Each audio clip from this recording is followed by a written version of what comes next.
Bonjour à tous, je suis Brame Cosette et je suis animatrice du patrimoine au château de Rambouillet. Aujourd'hui, j'ai envie de mettre en avant une des facettes du domaine de Rambouillet, son caractère de château de famille. Vous le savez peut-être, bon nombre d'illustres personnages de notre histoire ont été propriétaires ou sont venus y séjourner, et parfois même des familles entières. Et puis, Rambouillet, c'est aussi un domaine qui fut dédié à des femmes et marqué par des enfants. Dans cette vidéo, ainsi que la suivante, je vais vous présenter le château sous la forme d'un véritable jeu des 7 familles.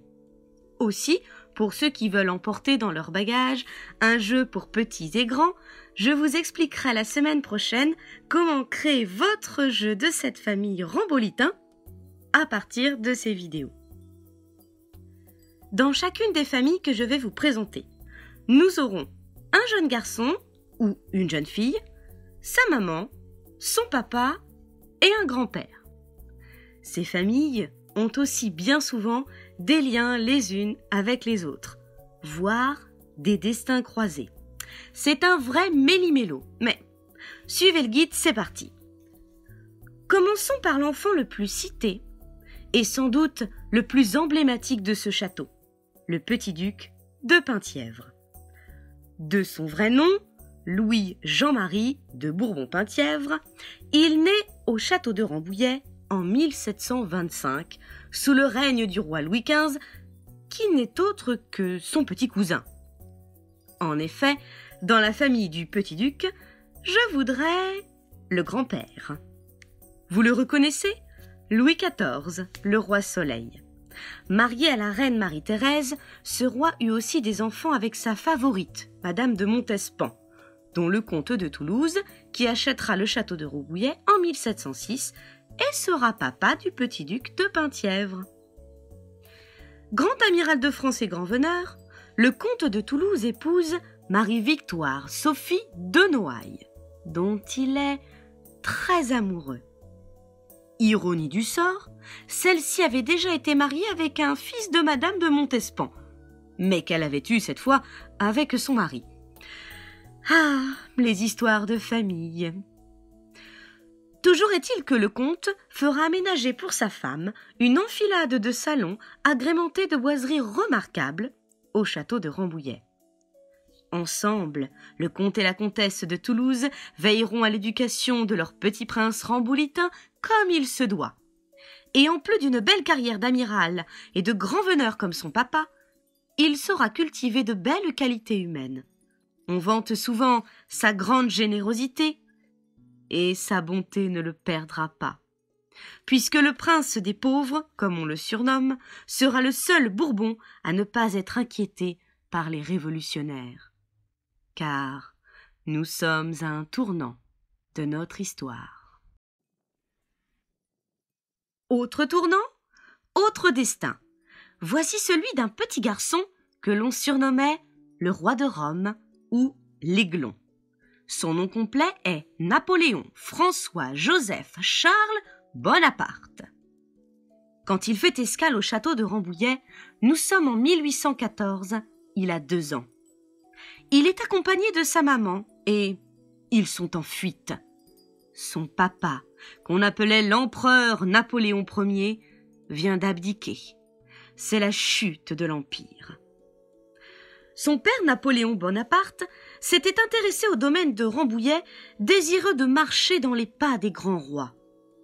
Il le fera restaurer et aménager, notamment dans le but d'offrir un domaine impérial à sa nouvelle femme, qu'il pouvait retrouver plus aisément en empruntant un balcon qu'il demande sur la façade. Alors, dans la famille du roi de Rome, je voudrais la mère. C'est d'ailleurs pour cela que l'empereur l'épouse. Désireux d'avoir un héritier, Napoléon doute que sa première épouse, l'impératrice Joséphine, ne lui donne. Il choisira de se remarier avec Marie-Louise de Habsbourg-Lorraine, qui accouchera d'un fils. Mais ce n'est pas l'unique raison de son choix. C'est aussi le moyen pour l'empereur de sceller une alliance stratégique avec le père de Marie-Louise, l'empereur François-Joseph d'Autriche. Et c'est d'ailleurs chez ce grand-père que le petit roi de Rome grandira finalement. Ironie du sort, encore une fois, le beau papa n'apportera finalement pas son soutien à l'empereur comme il l'espérait. Mais en plus, épouser l'Autrichienne rappelle de mauvais souvenirs au peuple français. Le général Bonaparte n'avait-il pas révolutionné avec eux? Sa popularité va décroître de jour en jour.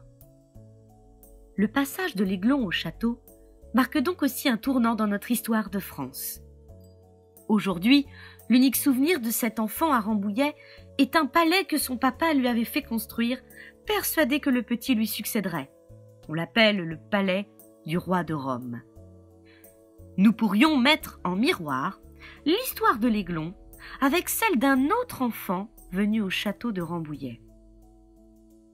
Si sa famille ne fit que de brefs passages au château, chacun d'eux a marqué l'histoire.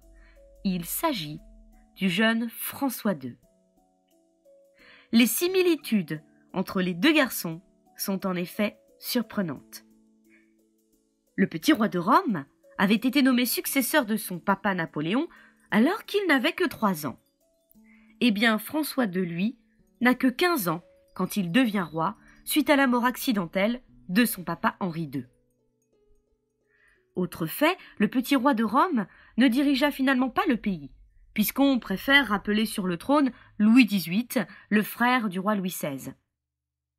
Il aura été empereur que quelques jours, et malade, l'Aiglon va mourir à l'âge de 21 ans.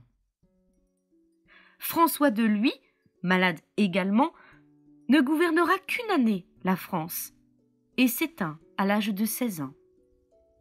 Il est aussi à l'aube d'un tournant, puisque c'est sous son règne que débutent les guerres de religion. Curieux destin croisé. La légende veut que ce jeune roi ait dansé dans la salle des marbres du château avec sa femme, la célèbre Marie Stuart. En tout cas, en venant dans ce château, François II marche dans les pas de ses parents. En effet, on note dans les archives la venue de sa maman, la grande Catherine de Médicis, mais aussi de son papa, Henri II. Et c'est justement à Rambouillet, un mois de mars 1547, que celui-ci va apprendre qu'il devient roi. En effet, s'il est appelé à Rambouillet, c'est que l'heure est grave. Son papa, déjà très malade, a été pris d'un malaise lors d'une partie de chasse dans la forêt des Yvelines. On l'emmena alors au château de Rambouillet. Il ne lui reste que peu de temps, il le sait bien, et il doit s'entretenir avec son successeur. Eh oui, le papa d'Henri II, le grand-père de François II. Vous l'avez peut-être reconnu? C'est François Ier. Bonne pioche! Que d'histoires de famille à vous conter en ces murs. Et ce n'est pas fini. La semaine prochaine, je vous retrouve pour vous raconter les destins croisés de 4 autres familles du château. Et vous pourrez alors créer votre jeu de cette famille avec les grands personnages qui ont fait l'histoire de ce beau château de Rambouillet.